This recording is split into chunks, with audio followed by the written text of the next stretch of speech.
dan di mangkok itu di monyet itu dipasang alat di bagian otaknya, dan sebetulnya saat itu ahli research ini meneliti tentang gerakan monyet yang sedang meraih buah tersebut.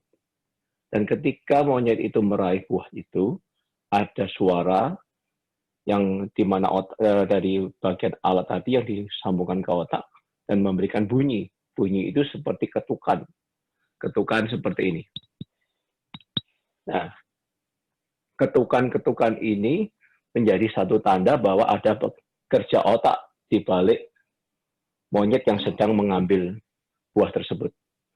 Nah, tak lama kemudian, di tengah-tengah research itu, terjadi satu keadaan yang menarik, yaitu salah satu asisten lab-nya masuk, dan ketika itu monyet itu masih ada di dalam ruangan, dan asisten lab-nya itu mengambil buahnya, karena dia mau makan.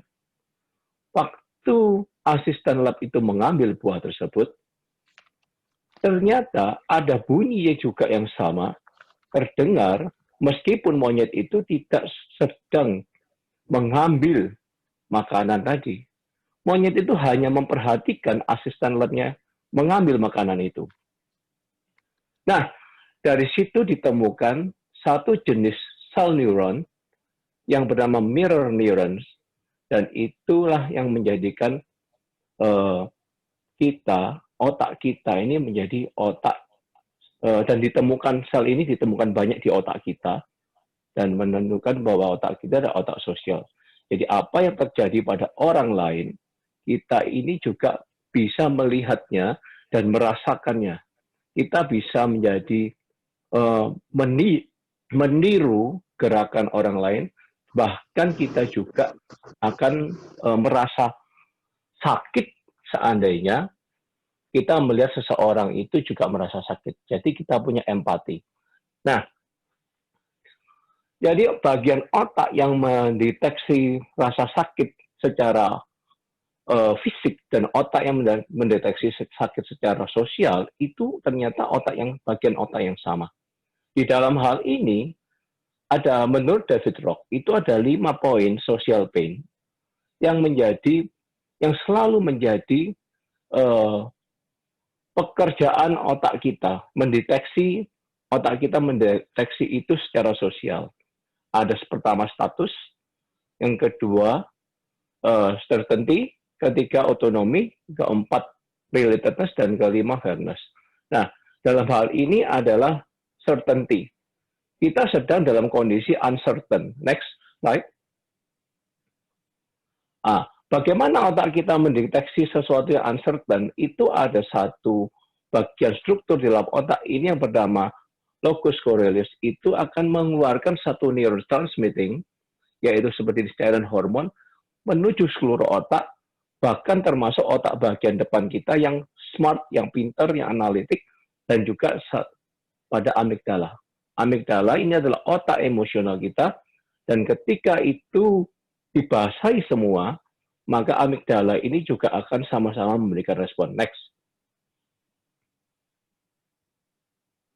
Nah, apa itu amigdala? Amigdala itu adalah bagian otak memori dan emosi.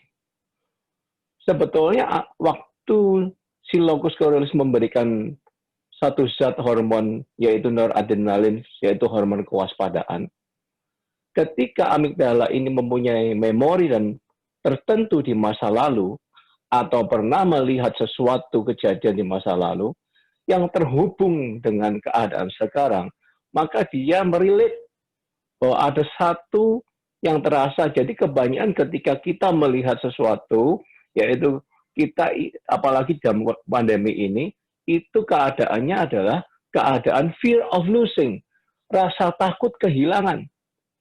Nah, ini yang sebetulnya sedang dihadapi oleh kita semua. Dan ketika itu terjadi, dan itu relate dengan sesuatu yang pernah kita punya di memori masa lalu, maka kita akan mengeluarkan stress hormon.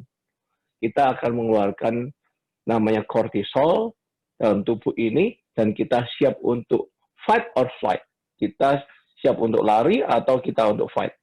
Kita juga berrespon panik atau tidak, itu tergantung dari bagaimana kita melihat situasi sekarang.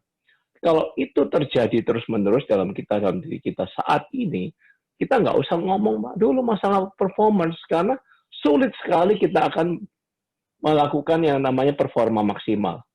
Kita tidak mungkin bisa melakukan proses decision making yang kreatif dalam kondisi saudara dan saya ketakutan. Dalam kondisi amigdala kita sedang membajak diri kita sendiri. Ini proses otak kita sendiri, Bapak Ibu. Bukan sesuatu yang kita tidak bisa mengontrol, tetapi kita bisa kontrol.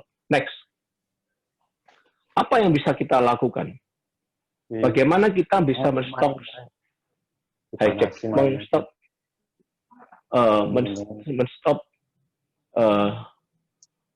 amigdala kita yang sedang membajak? Pertama yang saya beri saran pada Bapak Ibu yaitu belajar untuk hidup di saat ini. Be in the moment. Saat ini. Di titik ini, di momen ini. Tidak hidup di masa depan, tidak berpikir jauh ke depan, tetapi coba lihat, be in the moment dulu. Dan yang kedua, master the art of letting go. Bagaimana kita belajar melet go semuanya. Melet go hal-hal. Dan terakhir, fokuslah pada diri dan belajarlah untuk hidup di dalam, belajar untuk bernafas. Nafas itulah yang terbaik yang bisa kita miliki saat ini. Ketika itu terjadi, next, yang terakhir, dalam 1 menit ke depan saya akan selesaikan.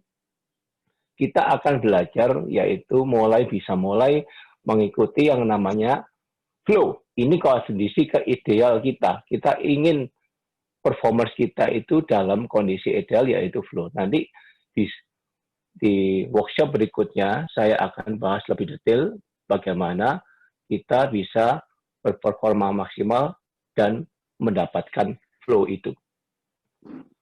Saya berharap di sesi berikutnya Bapak Ibu bisa join dan bisa belajar bagaimana kita bisa berperforma produktivitas secara maksimal. Terima kasih. Saya lanjutkan ke Coach Sulvika.